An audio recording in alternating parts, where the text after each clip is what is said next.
It's Mrs. Weeks. And Mr. Leatherwood, how are you? I'm good. How are you doing? Doing pretty good. It's good. It's Thursday, though, It is not Friday. Thursday. It's a little weird for Yeah, us. So. yeah. Again, not going to be Thursday when they watch it, though.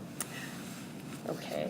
That's not okay. 20 years from now either. That's right? true. It might be a Thursday. That's You true. never know. We're going to use these 20 years Yeah, from I think now. so. That's fitting. This is such quality stuff that they'll want to watch it 20 years from There now. you go. So this week we are talking about comparing fractions. Mm-hmm.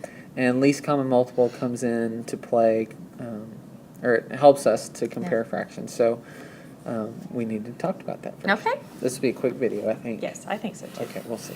So least common multiple, let's talk about least common multiple of two numbers first. Well, maybe we should talk about what a multiple is, just Okay. to refresh their memory. Exactly. So because multiples, we talked a lot about factors lately, so maybe we should say something about Go back to multiples. Yeah, exactly. Because I think the factors are in their head right now with dividing those fractions and everything and trying to find factors that are like, but we really need to think multiples are that skip counting one. So Okay. the multiples of 5 would be like 5, 10, 15. 20, 25, 30. Awesome. Look at yes, me. Exactly. We're awesome. Okay.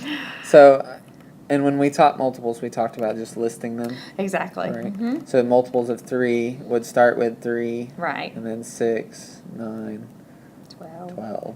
15. She's keeping me online. 18. Making sure I don't mess up. 21. So we'll keep on, and we talked about when we did our multiples video, it could go on forever. Exactly. Whereas factors are very limited, Right. the multiples are unlimited and could go on and on. Okay. And then let's get another number in here. Okay.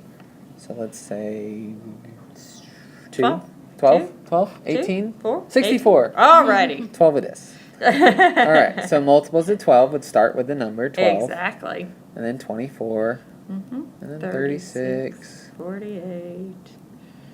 60. Doing And then we great. keep on going forever. Yes. Okay. So a least common multiple is we're trying to look at something that they have in common with each other. Right. And least being the important thing, we want the Right. smallest one that they have in common. Exactly. Exactly. So if we look here for 3 and 12, I see that they have 12 in common. Mm-hmm.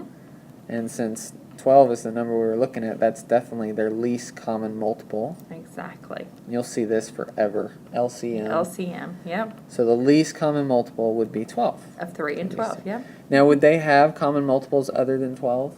Probably. Yeah. Yeah, you keep going, of course. Yeah. 36, Mhm. 24. 24 even if we... Yeah, if right, we'd done another one. the very next 24, one would yeah. be 24. But that's not the smallest. Right. So, and when you're talking about least common multiple, it's not just pick whatever you want. It's, of course, the one that's the smallest one that they have in common. Good. Let's give them one more example. and Yes, then, and then we'll absolutely. see them how it goes with fractions. See 'em? See 'em how. It's like... See 'em how. See 'em how. It's like Yoda. I talk like Yoda I know. sometimes. No? Okay. Maybe like Yogi, but not Oh, Yoda. okay.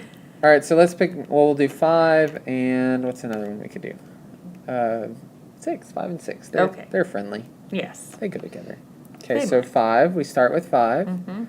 10. 10, 15, 20, We did- 25, 30, They've been doing this since 35. first grade at least. And so on.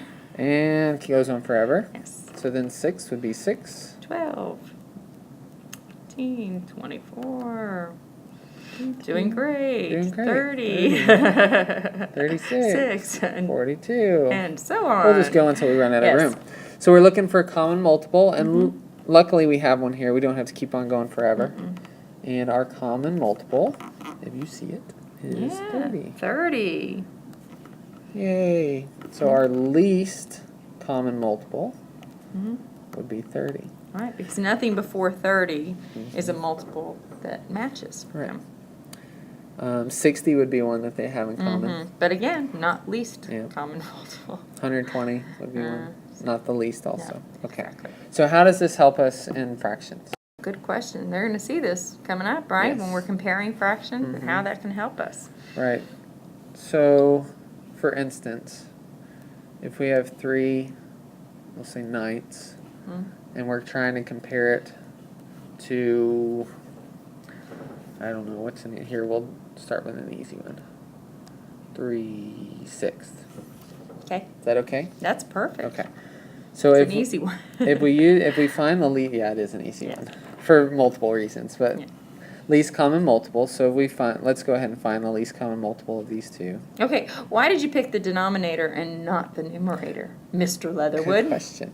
Because I want to figure out, think of it like a pizza. If I have a pizza that's cut into ninths and I have a pizza that's cut into sixths and I'm trying to compare them, it's not quite as easy. That's hard, isn't And it? what I'm going to do eventually with using least common multiple is get the pizza cut in the same exact size Right, pieces. because we will find equivalent Yes. fractions for both of these, but when we make them common denominators, we're playing on the same level pizza playing field. There you go, pizza playing field. So 9, for instance, would be 9, 18, 27, 36, etc.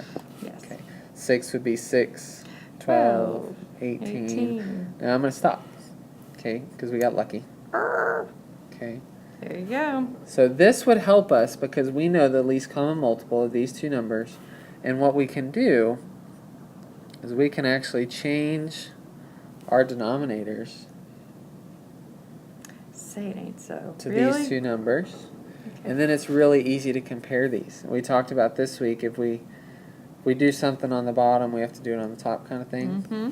So for instance, we did 6 times 3. To get to To that get 18. 18. So which what do we have? means, yeah, you're going to have to multiply times 3 at the top to that numerator to get a new numerator. It's 9/18. And all it is an equivalent fraction. That's right, because we know once we've multiplied that 3/3, which is multiplying your 1, Uh-huh. we have just made a new equivalent fraction. So, And over here we do the same thing.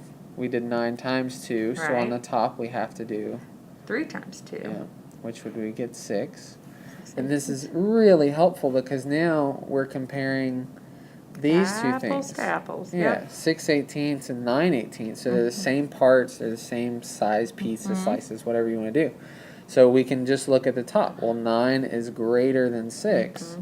So we would just say greater than. So now we know that 3/6 is bigger than 3/9. There you go. There you go. So that's how we use least common multiple. Yeah. Or how we will use it. All right. Sparkle on. All right.